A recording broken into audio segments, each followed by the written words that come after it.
அஸ்ஸலாமு அலைக்கும் சுவை விரும்பிகள். ரைஸ் கிச்சடி செய்ய போறோம். குக்கர்ல 1 1/2 டம்ளர் ரைஸ், 1 டம்ளர் கிச்சடி பருப்பு இது சேர்த்துக்கோங்க. இத நல்லா கழுவிட்டு குக்கர்ல சேர்த்து ஒரு 7 டம்ளர் தண்ணி சேர்த்து தேவையான அளவு உப்பு, 1 டீஸ்பூன் மஞ்சள் தூள் இதெல்லாம் சேர்த்து ஒரு 6 to 7 விசில் வேக வச்சு மசிச்சு எடுத்து வச்சுக்கோங்க. ஒரு அகலமான பாத்திரத்தை அடுப்புல வச்சு ஒரு 3 டேபிள் ஸ்பூன் நெய் சேர்த்து பிரிஞ்சி இலை, பட்டை, கிராம்பு நறுக்கி வச்சிருக்கிற 2 பெரிய வெங்காயம் நல்ல பொன்னிறம் ஆகிற வரைக்கும் வதக்குங்க.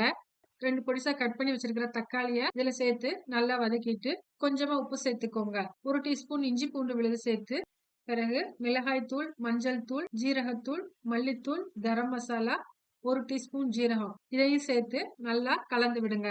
மசாலாவோட பச்சை வாசனை போன பிறகு நம்ம ஏற்கனவே குக்கர்ல பருப்பையும் ரைஸையும் வேக வச்சு வச்சிருக்கோம். அதை இதோட சேர்த்து நல்லா கலந்து விடுங்க. கிச்சடி கொஞ்சம் கெட்டியா இருந்தது அப்படின்னா தண்ணி ஒரு 2 டம்ளர் சேர்த்து உப்பு கலந்து விட்டு கொத்தமல்லி இலைகளை தூவி கடைசியா ஒரு 3 டேபிள் ஸ்பூன் நெய் சேர்த்து இறக்கிக்கோங்க.